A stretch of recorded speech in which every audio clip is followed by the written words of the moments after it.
اس وقت پاکستان کے اندر تقریباً تمام اکائیوں میں بشمول تازہ ترین جو صورتحال پاکستان کے زیر انتظام کشمیر کی ہے، اس کے بلوچستان، خیبر پختونخوا، کراچی، سندھ اور پنجاب ایز ویل، تمام اکائیوں میں جو صورتحال ہے اس پس منظر میں کچھ گزارشات کرنی اور دس بستہ درخواست کرنی ہے اپنی ملٹری اسٹیبلشمنٹ سے کہ وہ اپنی حکمت عملی پہ ایک نظر ثانی کریں۔ اس وقت جو طاقت اور شدت سے نمٹنے کی جو کوششیں کی جا رہی ہیں، یہ نہ تو ہم دیکھتے ہیں کہ کبھی ماضی قریب میں برابر ثابت ہوئی ہیں، اور نہ اس کا امکان ہے کہ وہ آج کے حالات میں پیدا ہو جائے۔ گولی اور طاقت یہ ڈیفینیٹلی بہت بڑا نشہ ہے۔ لائسنس ٹو کل ہو جب انسان کے پاس، اس کو جواب دہی کا کوئی عمل نہ ہو، کوئی ادارے نہ ہوں، عدالت نہ ہو، تو ظاہر انسان کانفیڈنٹ ہو جاتا ہے، وہ کچھ بھی کر سکتا ہے اور اس کو لگتا ہے کہ طاقت ہر مسئلے کا حل ہے۔ ہماری گزارشات یہ ہیں کہ طاقت ہر مسئلے کا حل نہیں ہے، اور جس طرح کے حالات اس وقت فوری طور پہ، اگر ہم صرف کشمیر کی بات کریں، ہم بات کریں کشمیریوں کے کرنٹ احتجاج کی، تو اس سے اب بظاہر لگتا یہ ہے کہ طاقت سے نمٹنے کا فیصلہ کر لیا گیا ہے۔ جو ہمیں سوشل میڈیا پہ، پاکستان کا میڈیا تو خاموش ہے، پتہ نہیں کیا مسئلے اور کیا مجبوریاں ہیں، اور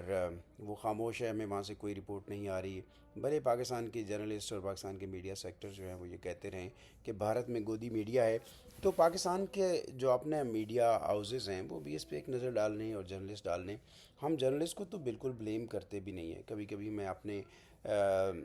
پاؤں جو ہیں وہ ان کی شوز میں رکھ کے دیکھتا ہوں تو لگتا یہ ہے کہ بھائی صاحب، اگر میں بھی پاکستان میں ہوں اور اسی نوعیت کی صورتحال ہو تو مجھے بھی الٹیمیٹلی خاموشی ہونا پڑے گا۔ اور ظاہر تنخواہ مل رہی ہے، ہر ایک کے اپنے مالی اعتبار سے بھی اپنے سرکمسٹانسز ہوتے ہیں، تو کوئی گلہ نہیں ہے، لیکن اس صورت میں پھر پاکستان کے جرنلسٹ بھی یہ گلہ نہیں کر سکتے کہ ان کو دیکھا نہیں جا رہا، ان کے چینلز کو نہیں دیکھا جا رہا۔ جو چینلز کو نہیں دیکھا جا رہا،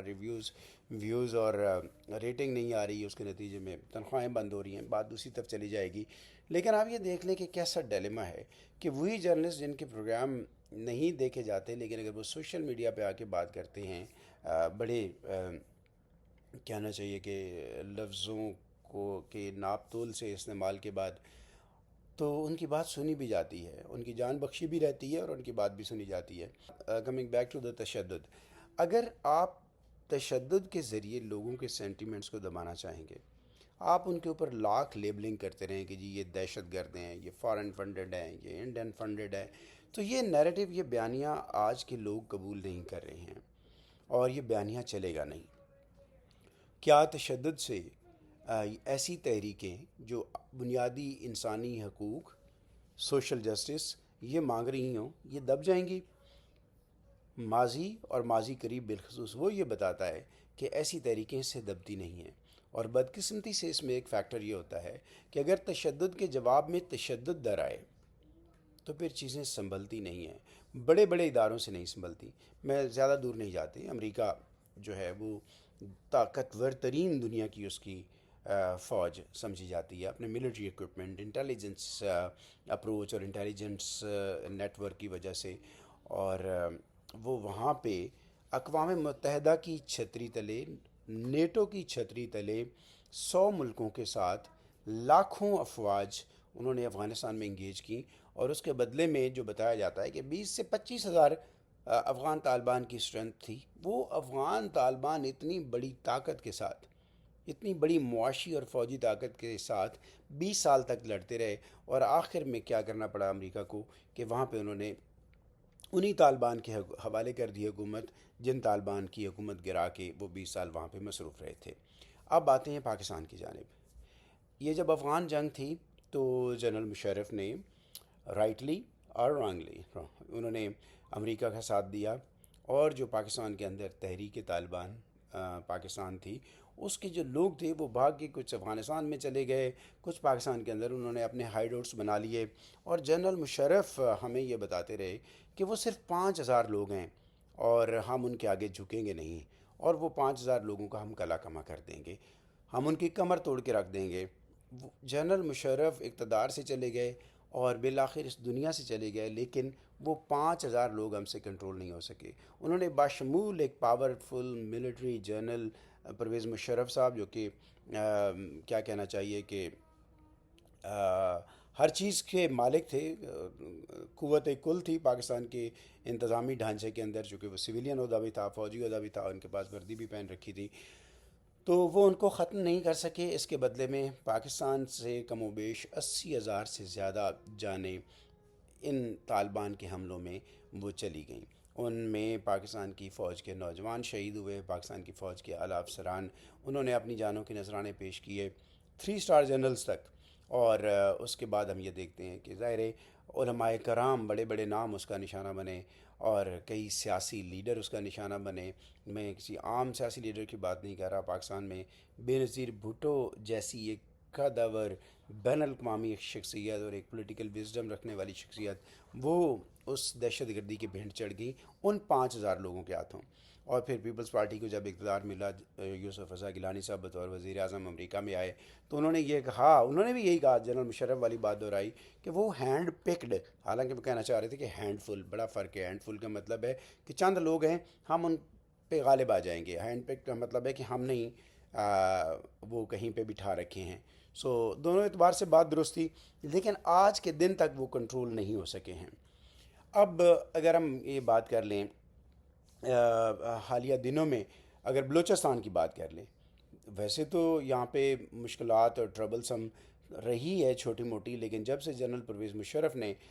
نواب اکبر خان بگٹی کی اسیسینیشن کا فیصلہ کیا، تو اس کے بعد جو لوگ پہاڑوں پہ چلے گئے، وہ آج تک صوبے کے اندر امن اس کے بعد سے بحال نہیں ہو سکا ہے۔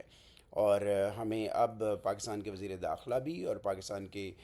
فیلڈ مارشل صاحب بھی وہ یہ بتاتے ہیں کہ 1,500 لوگ ہیں، ہم ان کے آگے ہتھیار تھوڑے پھینک دیں گے، وہ ایک جتھا ہے۔ تو وہ 1,500 لوگ بھی ہم سے بہرحال قابو نہیں آ سکے ہیں۔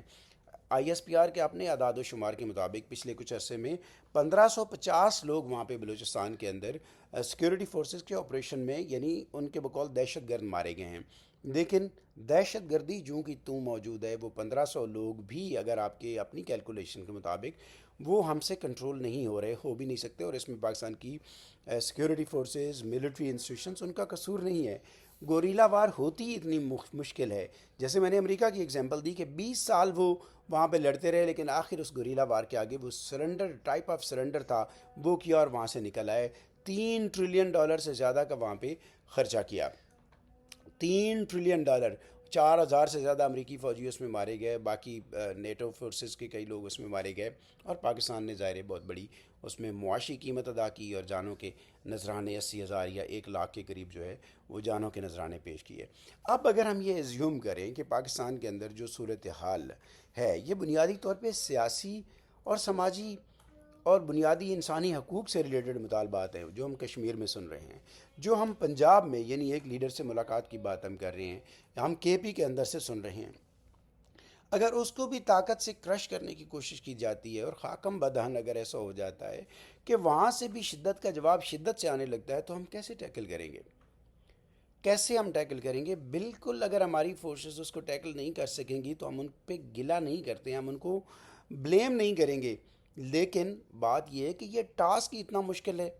کیسے کر پائیں گے؟ کیونکہ ہم نے دیکھا ہے کہ ہم بلوچستان میں نہیں کر سکے، ہم کے پی میں نہیں کر سکے ہیں، چونکہ وہ ایک بفر زون ہے۔ وہ دہشت گردی کی ویو تو پنجاب تک پہنچتی ہے، لیکن چونکہ بفر زون ہے تو سب سے زیادہ نقصان ہمارے پشتون بھائیوں نے اٹھایا ہے، سب سے زیادہ جانوں کی قیمتیں انہوں نے دی ہیں، سب سے زیادہ بدامنی اس صوبے میں ہم نے دیکھی ہے، وہاں پہ بچوں، بڑوں، سب بزرگوں، سب کا نقصان ہوا ہے۔ سو ہماری تو دست بستہ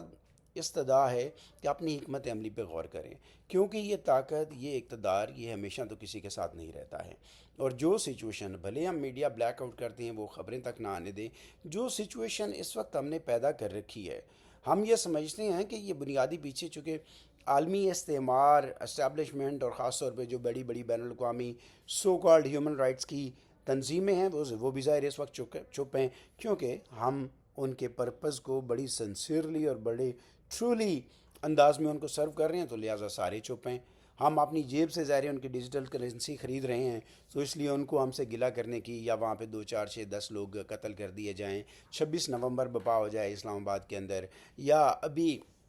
یہاں پہ جو 26 یا 25 آپ یہ کہہ لیں کہ جولائی بپا کر دی جائے کشمیر کے اندر، تو کوئی اس پہ بات نہیں کرے گا۔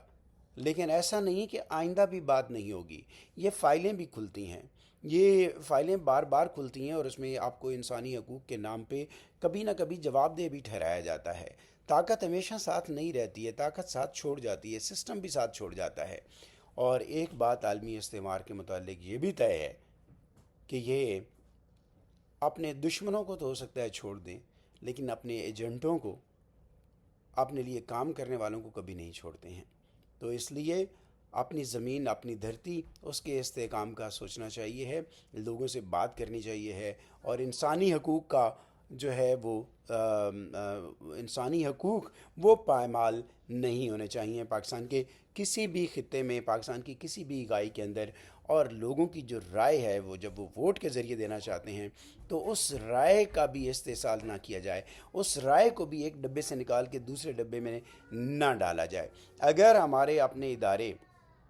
پاکستان کے لوگوں کی رائے کا احترام کرتے ہیں تو پاکستان کے لوگ اپنے اداروں کا احترام اسی طرح کریں گے جیسے کرتے آئے ہیں، جیسے ہماری جنریشنز ہیں۔ ہم اپنے فوجی بھائیوں کے ٹرکوں کے ٹائروں سے اٹھنے والی دھول کو بھی سلام کرتے ہوئے بڑے ہوئے ہیں، اور ہم اسی جذبے کو دوبارہ چاہتے ہیں کہ وہ ہمارے دلوں میں پیدا ہو اور وہ لوگوں کے دلوں میں پیدا ہو۔ تو باقاعدہ درخواست ہے کہ رحم کیجیے اور طاقت سے نہیں، گفتگو سے، محبت سے مسائل کا حل نکالیے۔ شکریہ۔